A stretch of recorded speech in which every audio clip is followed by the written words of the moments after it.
So we're doing this wargaming thing. We've got a narrative. We've got a rule set. I'm trying to win. You're trying to win.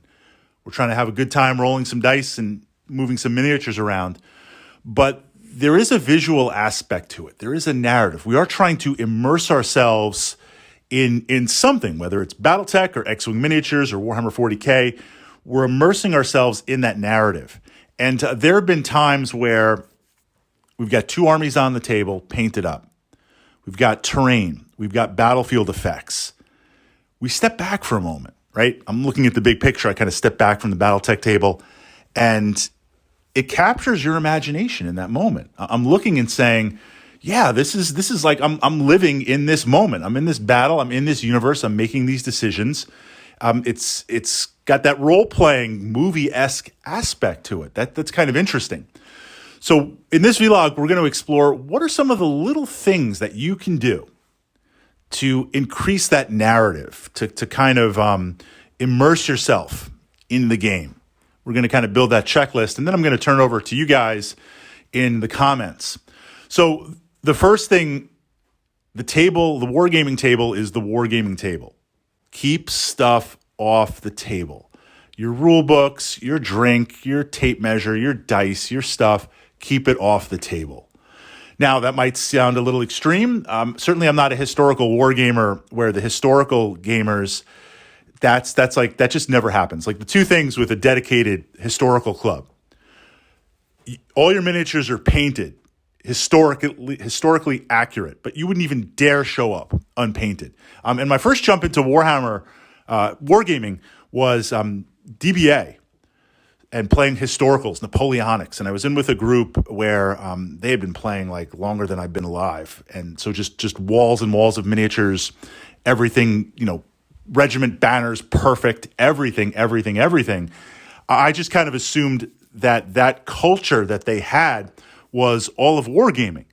So I start to play Warhammer 40K at a club and other wargaming systems. I've always tried to paint my miniatures. I'm not opposed unpainted. But from that perspective, they believe heavily, nothing on the table, it kills the narrative.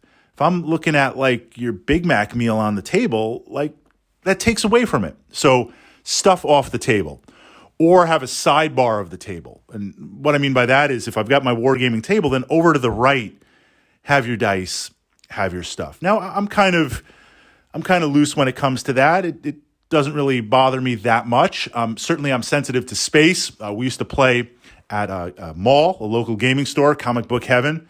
A lot of amazing memories at Comic Book Heaven. Space was limited, so you would like do everything on the gaming table and have your books and your dice and your stuff there. But just clearing the deck immerses you in that. And if it's a possibility, I try to do that. Of course, I'll roll the dice on the table next to the unit that I'm attacking so my opponent can see it. I'll let them see the hits. I'll let them see the misses. Then I take the dice off the table. But some historical groups are even like, no dice on the table. Roll over at your dice station. I mean, there's a lot of interesting aspects. But I think keeping the table clean helps with that immersion so much. Second is battlefield effects.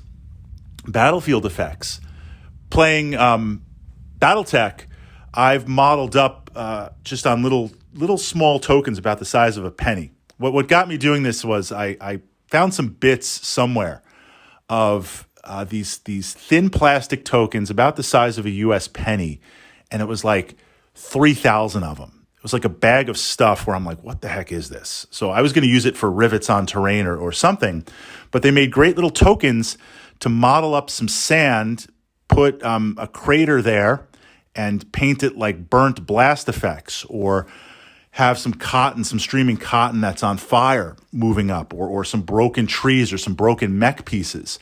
Modeling these up so that they have no effect in the game. Zero effect. They don't block line of sight. They don't count as cover. They don't count as terrain modifiers. They are pure visual.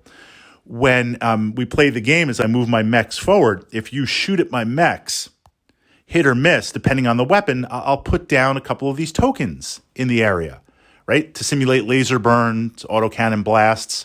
If I get hit, I might put down a token or two with some broken armor and some broken mech pieces.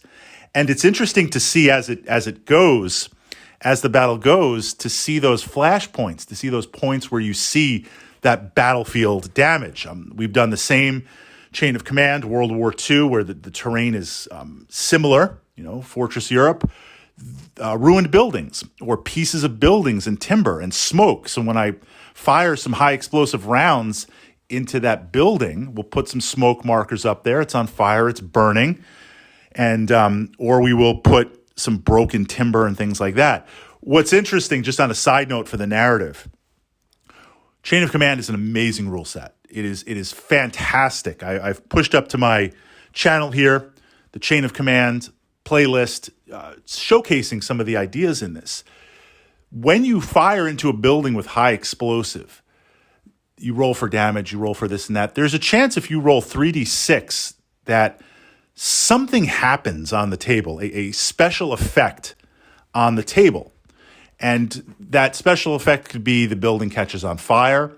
It could be the opposing player finds something of value in the building and the mission changes. It's the type of thing that it very rarely happens, but when it does happen, it could potentially change the game. So I'm playing a pair of late war tanks. I've got 2 Tiger tanks, which in support choices, you have your army list and support choices. That's significant battle value. That's significant points, right?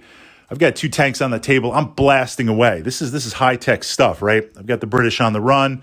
They're hanging out in a building.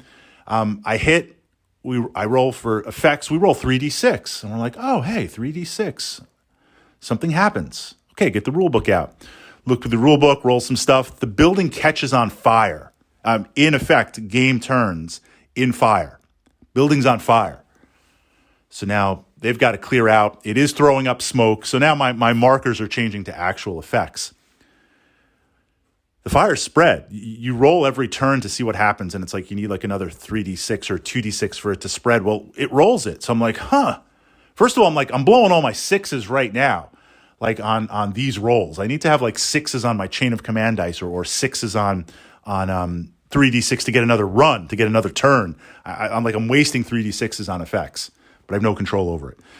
Building 2 catches on fire because it was actually like a little village. Another building catches on fire. By like the 4th or 5th turn, the entire village was on fire. It was this massive inferno.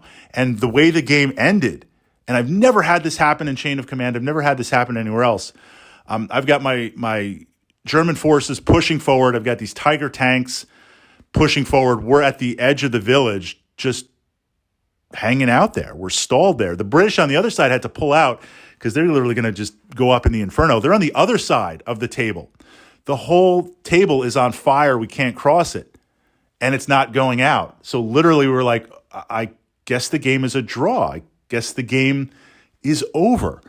So from those visuals, and we're pulling out like tons and tons of painted up cotton that's on fire. I say that because even without in effect games, it can look really awesome to have that. So model up some table damage, and it has no effect usually in the game. Now, other aspects of the game that can kind of make things interesting. Some games have objective markers. Chain of Command has jump-off points, objective markers. Battletech, you might fight over a certain point on the table.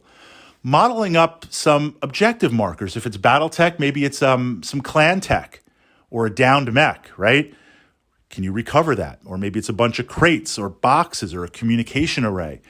We had a little satellite, like a Voyager 1 satellite toy that we busted up and modeled up, right? Voyager. And that makes its round like in so many games. X-Wing miniatures, that thing's floating out there, we got to recover it. Battletech, crashed satellite, got to recover it. Warhammer 40K, some sort of heresy tech, have to recover it. Modeling up the objective points.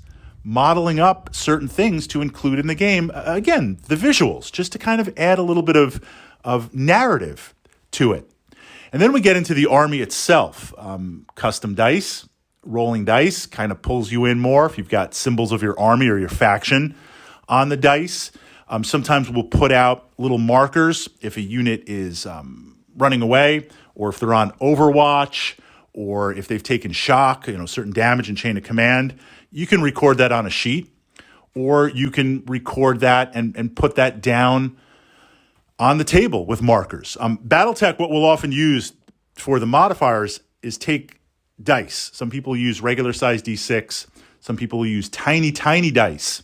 And you will put that behind the mech. So if I run and I've got a +3 modifier, I'll put that 3 on there. So this way when my opponent is shooting, they can quickly calculate the math with how that works. There's a lot of Battletech enthusiasts that have replaced those modifiers with an arrow signifying walk or run and the modifiers. So you put a little arrow down and it looks kind of like a command HUD or some sort of battlefield intel. There's a lot of little things just by blinging out your tokens that you can kind of do to add to the effects of the game.